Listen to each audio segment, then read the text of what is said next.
ये रहा आपका एंट्रेंस एग्जामिनेशन 2020 हिंदी जामिया मिलिया इस्लामिया का क्वेश्चन पेपर। और यहाँ पे हम पार्ट ए पार्ट बी दोनों के सभी सवाल देखेंगे। पार्ट ए में 40 सवाल होते हैं, हर एक सवाल 1 नंबर का होता है और इसमें नेगेटिव मार्किंग भी होती है। 0.25 मार्क आपका कट जाता है हर एक गलत सवाल के जवाब के लिए। ओके।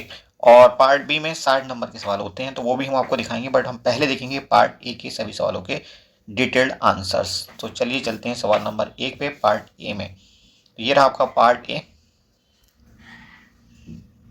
और यहाँ पे कहा गया क्वेश्चन नंबर 1 में मल्लिका किस नाटक की पात्र हैं? तो आषाढ़ का एक दिन इसकी पात्र हैं मल्लिका। और ये नाटक लिखा किसने था? 1948 में मोहन राकेश ने ये नाटक लिखा था। नेक्स्ट टाइम में भी यहीं से सवाल आपको मिल जाए देखने के लिए। अगला सवाल देखिए, अंधा युग की विधा है।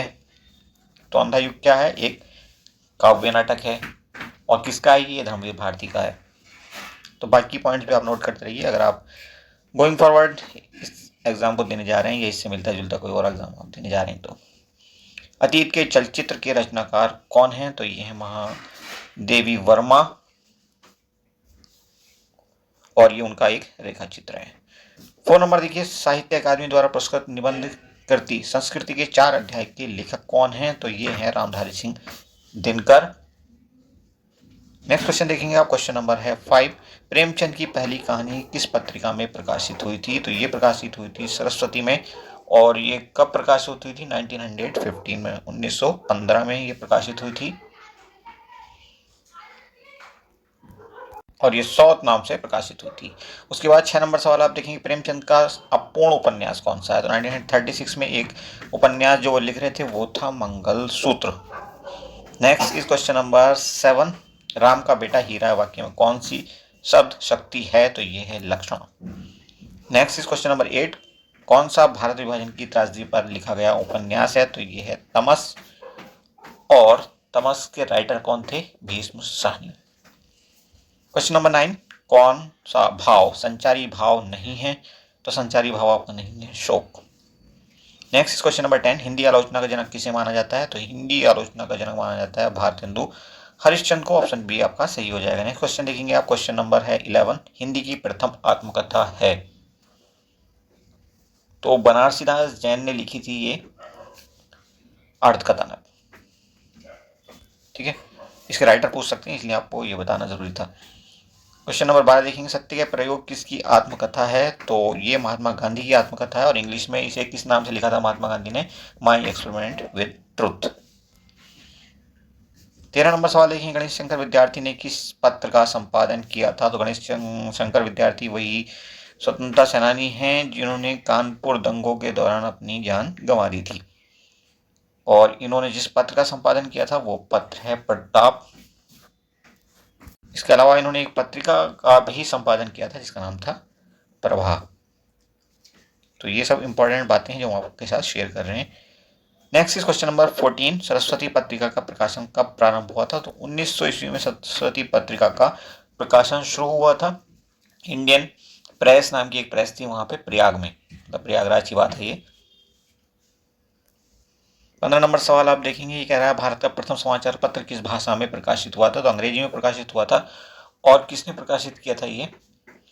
1780 में एक अंग्रेज थे और इनका नाम था जेम्स अगस्तस हिक्की और कलकत्ता से इन्होंने ये प्रकाशित किया था। बाद में 2 साल बाद इसको बंद कर दिया गया था और उन पर तमाम तरह के मुकदमे लाद दिए गए थे। Now question number 16। पंडित किशोरी लाल गोस्वामी किसका संपादन किया था? ने किसका संपादन किया था? तो ये उपन्यास था, बेसिकली ये एक पत्रिका थी, इसका नाम उपन्यास था। ओके। 17। साहित्य अकादमी की हिंदी पत्रिका का नाम क्या है? तो समकालीन भारतीय साहित्य इसका नाम है। ये ऑप्शन आपका सही हो जाएगा और ये 1980 में शुरू की गई थी, 1980। जलज का पर्यायवाची है? तो जलज जा जब लग जाता है तो ये बन जाता है क्या? कमल के पर्यायवाची बन जाते हैं। ओके, तो ऑप्शन ए करेक्ट हो जाएगा आपका। Now question number 19। 19वां सवाल कहता है भक्ति काल को हिंदी का स्वर्ण युग किसने कहा था? तो ये थे जॉर्ज ग्रीसन। ऑप्शन डी आपका करेक्ट है। Next question number 20। अभिव्यंजनवाद के प्रवर्तक कौन हैं? तो ये थे क्रोन्चे। ऑप्शन डी आपका करेक्ट है और ये थे एक दार्शनिक, आत्मवादी दार्शनिक इनको कहा जाता है।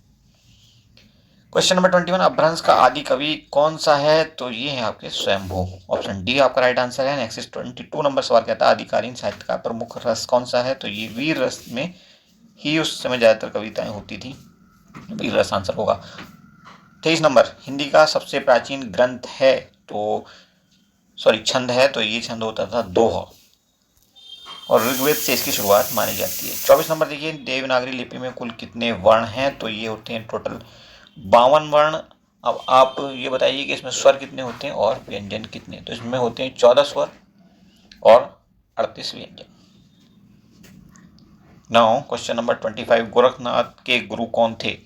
तो ये थे मत्येंद्र नाथ और ये नाथ संप्रदाय के कहना चाहिए संस्थापक थे। 26 नंबर, पृथ्वीराज रासो की नायिका कौन थी? तो ये थी संयोगिता और ये किसकी बेटी थी? जयचंद की बेटी थी। 27 नंबर देखेंगे, द्रविड़ भक्ति द्रविड़ उपजी लाए रामानंद किसने कहा है? तो ये कहा है कबीरदास जी ने। उसके बाद 28 नंबर प्रश्न आप देखेंगे, आलवार का शाब्दिक अर्थ क्या है? तो ये है शूद्र। उसके बाद 29, अद्वैत दर्शन के प्रवर्तक कौन है? तो ये है शंकराचार्य या शंकर। और 30 नंबर देखिए, सूर की ही वात्सल्य है, सूर ही वात्सल्य है, वात्सल्य ही सूर है, कथन है, किसका कथन है ये? तो ये आचार्य रामचंद्र शुक्ल का कथन है। नेक्स्ट, रीतिकाल की समय सीमा क्या है? तो ये है 1700 से 1900। और अगर आपसे पूछे कोई कि बाकी कालों की क्या पोजीशन है, क्या समय सीमा है, तो आदिकाल की अगर हम बात करें तो 1050 से 1375 और भक्ति काल की अगर हम बात करें तो 1375 से 1700। ठीक है, और 1900 के बाद आपका आधुनिक काल। 32 नंबर देखिए, रीतिकाल में कौन सा काव्य रूप अपनाया गया? तो ये था आपका प्रबंध। 33 नंबर, आर्य समाज की स्थापना 1875 में किसने की थी? स्वामी दयानंद सरस्वती ने। देखिए 2 सवाल बता दिए हमने, एक के बदले यहाँ पे आपको। 34 नंबर आप देखेंगे, कहता है जपो निरंतर एक जवान हिंदी हिंदू हिंदुस्तान पंक्ति किसकी है? तो ये है श्री प्रताप नारायण मिश्र की पंक्ति और ये भारतेंदु युग के साहित्यकार हैं, थे बल्कि। 35 नंबर आप देखेंगे, ये कहता है मैथिली चंद्रगुप्त को राष्ट्र कवि की उपाधि किसने दी थी? तो ये उपाधि दी थी महात्मा गांधी ने। उनकी एक बहुत ही प्रसिद्ध रचना थी जिसका नाम था भारत भारती, तो वो उस समय आज़ादी के समय बहुत ज़्यादा लोकप्रिय हुई थी। उसी के बाद इन्होंने मैथिली चंद्रगुप्त जी को राष्ट्रकवि की उपाधि दी थी। 36 नंबर देखेंगे, जयशंकर प्रसाद की अंतिम कृति है, तो इनकी अंतिम कृति थी कामायनी। ऑप्शन बी आपका करेक्ट हो जाएगा। और इसको कामायनी को छायावाद का एकमात्र महाकाव्य भी कहा जाता है। 37 नंबर देखेंगे, राहु के अन्वेषी किसे कहा गया है? तो तार सप्तक के कवि को कहा गया है। ऑप्शन ए करेक्ट हो जाएगा। नेक्स्ट, कौन सी रचना शमशेर बहादुर सिंह की है? तो एक पीली शाम इनकी एक रचना है। 39 नंबर देखेंगे आप, इनमें से कौन सा नाटक जयशंकर प्रसाद द्वारा लिखित है? तो जयशंकर प्रसाद ने इनमें से कौन सा नाटक लिखा था? ये लिखा था इन्होंने ध्रुव स्वामिनी। इसके अलावा और कई उनके फेमस नाटक हैं जिनमें अजात शत्रु है, कामना है वगैरह वगैरह।